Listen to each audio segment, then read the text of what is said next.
এদিকে গতকাল রাতে ঢাকার রাজপথে এনসিপি নেতাকর্মীদের ওপর ককটেল হামলা করা হয়। কেনই বা টার্গেট করা হলো এনসিপি নেতাকর্মীদের ওপর? এই ঘটনার পর থেকে দেশ জুড়ে শুরু হয়েছে জল্পনা কল্পনা। তাহলে এর পেছনে কি বড় কোনো রাজনৈতিক বার্তা লুকিয়ে আছে? বিস্তারিত থাকছে আজকের প্রতিবেদনে, তাই না টেনে সম্পূর্ণ ভিডিও দেখতে থাকুন। সাভারে জাতীয় নাগরিক পার্টি এনসিপির পদযাত্রা পরবর্তী সমাবেশ চলাকালে বোমা বিস্ফোরণে কয়েকজন আহত হয়েছেন।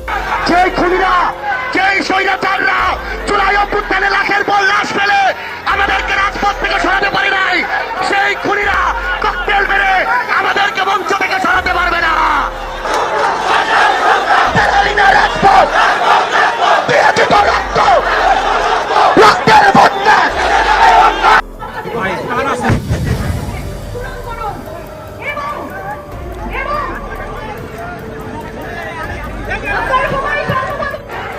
দর্শক, আপনারা দেখতে পাচ্ছেন সাভারে নাহিদ, সাজিদ এবং আক্তার ওনাদের যে জনসভা, সেখানে বোমা বিস্ফোরণ হয়েছে ইতিমধ্যেই আপনারা দেখেন।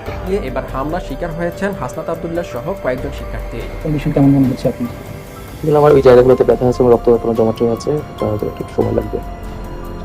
কটার দিকে এসেছেন হাসপাতালে? 12টা থেকে।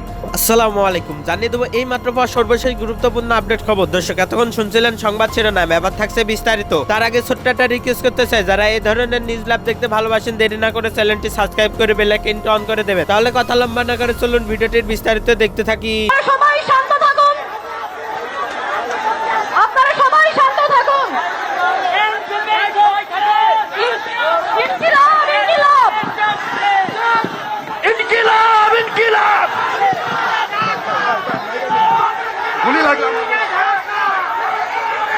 যেই খুনিরা, যেই স্বৈরাচাররা জুলাই অভ্যুত্থানে লাখের পর লাশ ফেলে আমাদেরকে রাজপথ থেকে সরাতে পারে নাই, সেই খুনিরা ককটেল মেরে আমাদেরকে মঞ্চ থেকে সরাতে পারবে না।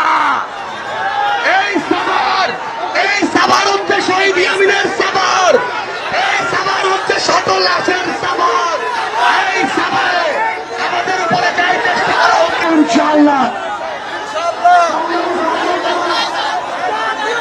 আমাদের এই প্রোগ্রাম চলবে, রক্তের উপর দিয়ে জুলাই হয়েছে।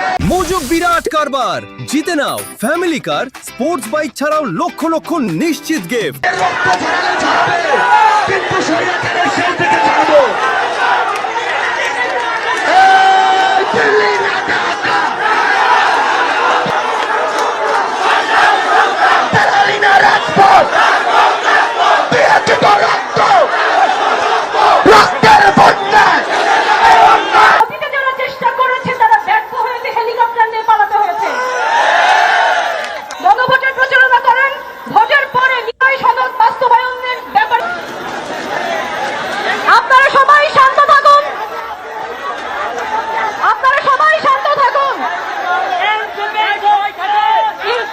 ইনকিলাব, ইনকিলাব, ইনকিলাব, ইনকিলাব। গুলি লাগলো।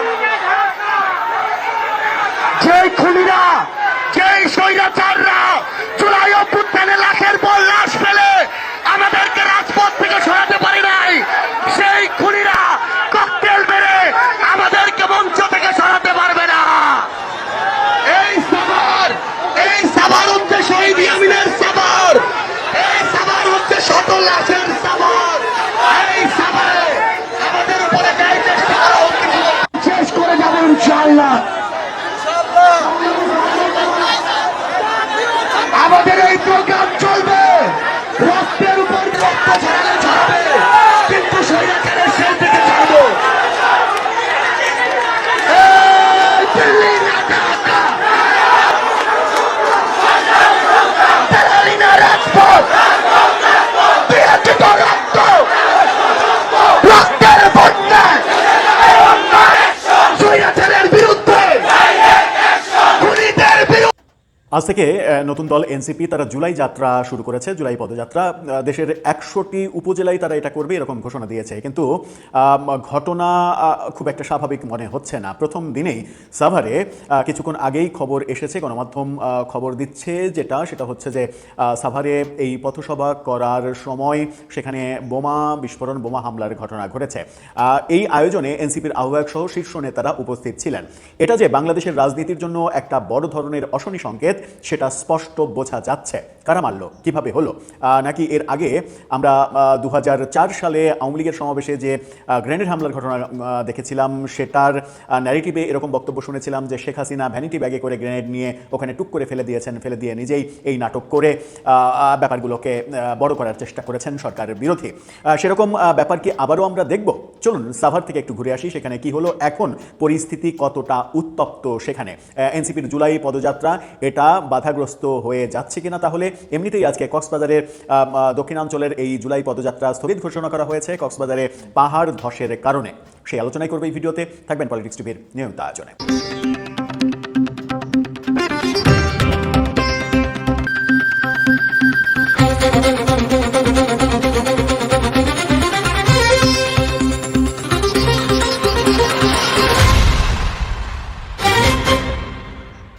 দর্শক, বলছিলাম এনসিপির প্রথম দিনের মানে কার্যক্রম যখন শুরু হলো জুলাই পদযাত্রা, তখনই আমরা যেটা দেখলাম সেটা ভয়ঙ্কর একটা ঘটনা।